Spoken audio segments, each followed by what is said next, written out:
Yeah, I know, Halloween and the month of October ended yesterday. Well, so what? Ha! As though MovieBob can be constrained by puny dates, or made unwilling to harsh his Halloween buzz by having to make an episode about something else over the weekend. I got one more weird-ass monster movie for you, so here we go. The problem with superhero movies is that the characters were often created as a reflection of their time. Superman is a personified champion of the New Deal, the X-Men were about the Civil Rights Movement, and so on. But by the time they get to the movies, much of the moment relevance has been lost to history. I mean, yeah, the Avengers is probably going to be awesome, but how much do these characters actually mean beyond just awesomeness in the current culture? I mean, just look at the world right now. Financial collapse, sketchy wars, obscene political corruption, environmental degradation, and a citizenry that's taken to the streets in anger over all of it. Where's the hero to react to that? Where's our champion for today's world? Ironically, he's almost 30 years in the past, 1984 to be exact, and yet somehow more relevant and every bit as entertaining as ever. May I present to you the Toxic Avenger.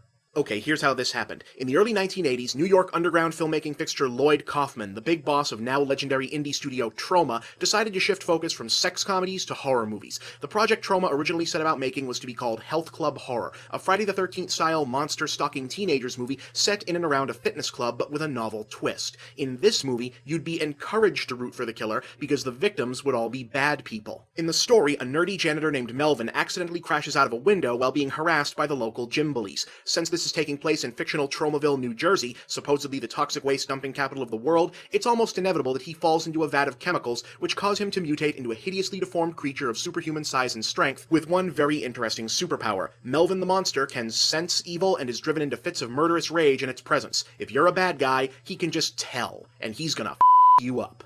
By the time the film was finished, Kaufman and company realized that what they'd ended up making was less of a horror movie than a sleazy, sick-minded, ultra-violent version of misfit superhero characters like the Hulk or the Thing. The film was retitled The Toxic Avenger and became a surprise cult hit in theaters and later on home video. In fact, it was so successful that despite being a cheap, depraved indie horror movie, it managed to spawn 2 direct sequels, with a third many years later, a Marvel comic book, and even that ultimate symbol of 80s pop culture success, an animated kids show with a line of action figures. Toxic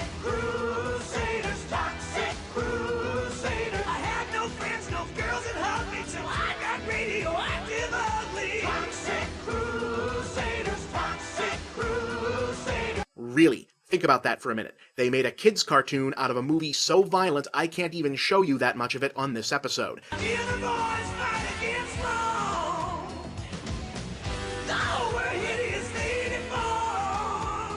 That'd be like if today someone made a cartoon out of the human centipede and put it on the hub.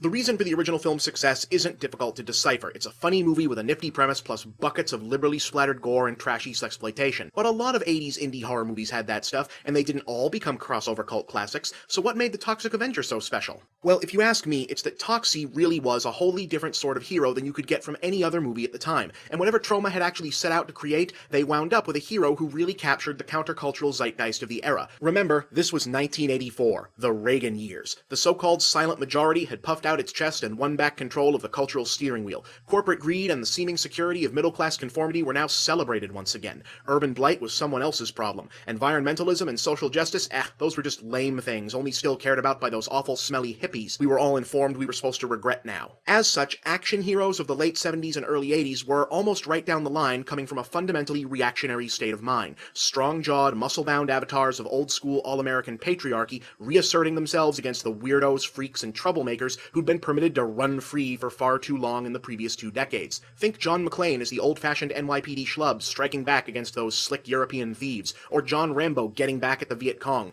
or John Matrix fighting... awful lot of these guys were named John when you think about it.